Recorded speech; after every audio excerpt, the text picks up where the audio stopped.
हर लड़की अपनी शादी को लेकर बहुत सारे ख्वाब देखती है, बहुत सारी ख्वाहिशात लिए बैठी होती है अपने पार्टनर के लिए। और फिर अपने बचपन से जब से पैदा हुई है तब से मैच्योरिटी के लेवल तक अपने फैमिली मेम्बर्स को देखती है और अपने माँ बाबा के साथ वक्त गुजारती है। और अचानक से उसकी लाइफ चेंज होना और फैमिली चेंज होना, सब कुछ बहुत ज़्यादा जो है अलग सा लग रहा होता है। तो ऐसे टाइम पर उस लड़की का सेंसिटिव होना तो बनता है, लेकिन फिर भी वही लड़की जो है सेंसिटिविटी नहीं दिखाते हुए अपने मामा बाबा को कहती है कि अब मैं स्ट्रांग हो चुकी हूँ, अब मैं बड़ी हो गई हूँ, आप बेफिक्र रहें। हस्बैंड अच्छे, लाइफ अच्छी, सब कुछ बहुत अच्छा चल रहा होता है, लेकिन लाइफ में एक छोटी सी कमी है। वो कमी ये है कि मुझे भी तो कोई माँ पुकारने वाला होना चाहिए, मुझे भी तो कोई माँ कहकर पुकारे। ये एक बहुत बड़ी ख्वाहिश थी मेरी उस पेशेंट की और आप सबकी भी, कि हमारे लिए हमारी औलाद ही सबसे बड़ी नेमत है, रहमत है, कि ये होनी चाहिए। इसी से लाइफ का मज़ा है, इसी से लाइफ की हैप्पीनेस होती है। अब यहाँ मेरी पेशेंट की जो जर्नी स्टार्ट होती है वो सब आपके साथ मैं शेयर कर रही हूँ उन्हीं की ज़ुबानी। अब शादी के कुछ टाइम बाद अचानक से पीरियड्स का फ्लो कम हो जाता है, पीरियड्स डिले होना स्टार्ट होने लगते हैं, 1-2 दिन ऊपर आना या 5 दिन लेट होना। अब जब फैमिली से डिस्कस किया तो फैमिली कहती है कि ये नॉर्मल होता है, शादी के बाद इसका नॉर्मल होना बनता है। तो मैं दोबारा से नॉर्मल बिहेव करने लग जाती हूँ। मैं ये सोचती हूँ कि ये बड़े हैं, इनको ज़्यादा एक्सपीरियंस होता है। यहाँ पर जब कुछ टाइम गुजर गया और मेरा फ्लो जो कम हो रहा था पीरियड का, अब वो डिले होने लग गए हैं, अब पीरियड्स इरेगुलर हो रहे हैं।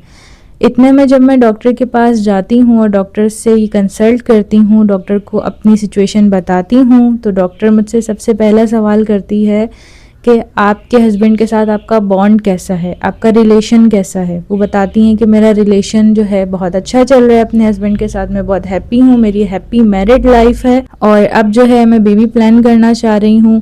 तो डॉक्टर ने कहा कि ठीक है। डॉक्टर ने एक लंबी चौड़ी जो है प्रिस्क्रिप्शन लिस्ट बनाकर दे दी, जिसमें वो कहती हैं कि मल्टी कलर की मेडिकेशंस थी। अब मेडिकेशन का यहाँ मैं नाम नहीं ले सकती, लेकिन वही मेडिकेशन होती हैं जो आप भी ले रही हैं और वो पेशेंट भी ले रही थी। सेकंड है कि अब वो रास्ते में ये सोचती हैं कि मैं अपने इन लॉज को क्या जवाब दूं, कि मुझे क्या मसला है, मैं डॉक्टर के पास क्यों गई हूँ और ये इतनी सारी जो दवाइयाँ हैं क्यों दी हैं। ये क्यों जो एक क्वेश्चन मार्क था ना, ये उनको खुद को समझ नहीं आ रहा था। क्योंकि जाहिर सी बात है, जब हमें कोई इशू होता है तो हम सबसे पहले डॉक्टर के पास जाते हैं, डॉक्टर से कंसल्ट करते हैं और डॉक्टर जब कुछ डायग्नोज किए बगैर हमें मेडिकेशन देती है तो ये क्यों का जो क्वेश्चन मार्क है ना, ये बनता है। अब यहाँ पर 1 साल गुजर जाता है उन्हीं मेडिकेशंस को लेते हुए। इन्हीं 1 साल में उनके जो हेल्थ इश्यूज हुए उस मल्टी कलर मेडिकेशन से वो ये हुए थे कि उनको सिवियर जो है हेयर लॉस स्टार्ट हो गया था, जिसकी वजह से उन्होंने 2 दफ़ा पीआरपी करवाई थी, फिर भी उनको कोई भी बेनिफिट्स नहीं मिले।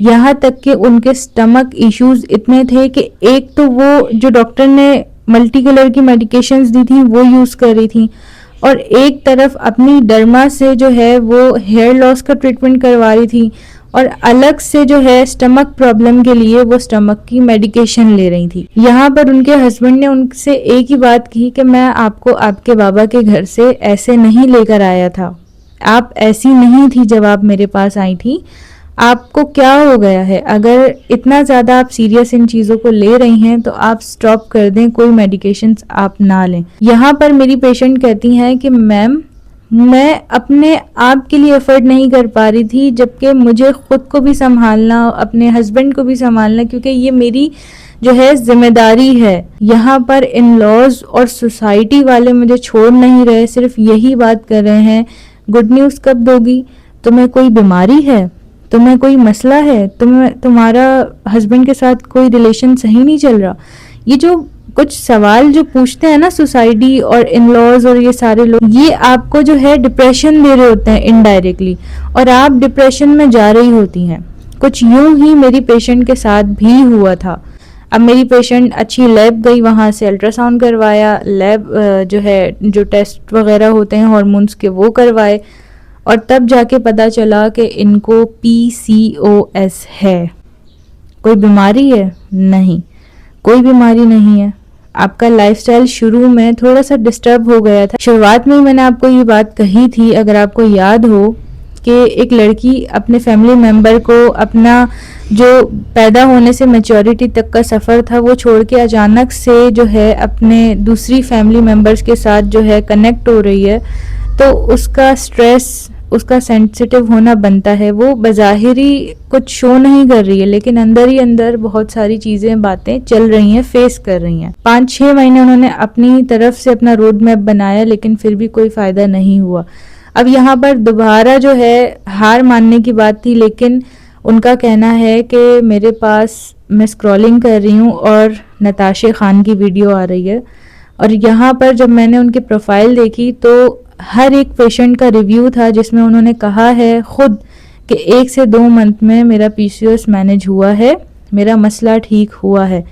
तो मुझे लगा कि शायद ये जो है अल्लाह पाक की तरफ से मेरे लिए जो है कोई एक ज़रिया बन के मेरे सामने आ गई हैं। मुझे कहती हैं कि मैम अब मैं क्या करूं आगे, आप बताएं। मैं नेचुरली तरीके से इसको ठीक करना चाहती हूँ। मेडिकेशंस मैंने ट्राई की हैं, अब मुझे कोई उम्मीद नहीं मेडिकेशन से। अब यहाँ पर मैम ने मुझे सिर्फ एक बात ये समझाई थी कि इन 1.5 सालों में आपने जो है सोसाइटी का प्रेशर लिया, वो ख्वाहिश अपने दिल में रखी, वो सब कुछ आपने अपने ऊपर बर्डन बनाया। अब एक दफ़ा मेरे कहने पर आपने ये सब कुछ छोड़ देना है। इनको जो पकड़ के रखा है ना आपने, सब छोड़ दें। खुद पर, अपनी बॉडी पर फोकस करें। इस टाइम आपकी हेल्थ ज़रूरी है, ये सब चीज़ें ज़रूरी नहीं है। मेरे अंदर पॉजिटिविटी आ रही है, वो नेगेटिविटी जो थी, वो जो ना था ना, वो ख़त्म हो गया। अब पॉजिटिविटी आ रही कि मैम ने मुझे क्या बताया, कोई मेडिकेशन नहीं बताई, सिर्फ यही कहा कि ओमेगा 3 फीफॉल जो कि आयरन सप्लीमेंट होती है, और इसी के साथ मैग्नीशियम ग्लाइसिनेट, ये 3 सप्लीमेंट थी। कुछ उनकी जो है रूटीन हार्मोनल डाइट प्लान था जो कि मेरे हेल्थ के अकॉर्डिंग उन्होंने मुझे बताया। इन अ मंथ, उनका कहना है कि मैंने इन अ मंथ कंसीव किया है, और आज 9 महीने बाद इस पिक्चर में आप देख सकते हैं कि मेरी ही पेशेंट ने, जिनकी ये पूरी जर्नी है, उन्होंने अपने बेबी बॉय को होल्ड किया हुआ है अपने इन्हीं हाथों में। अब यहाँ पर मेरी इन्हीं पेशेंट का आप सबसे एक क्वेश्चन है कि मैम ने मेरा डिप्रेशन ख़त्म किया है या मेरा PCOS मैनेज किया है। इसी के साथ मेरा भी आप सभी से एक क्वेश्चन है कि इस पूरी जर्नी में वो कौन सी गलतियाँ थी जो मेरी पेशेंट ने की हैं और आप भी कर रही हैं, मुझे कमेंट में ज़रूर बताइएगा।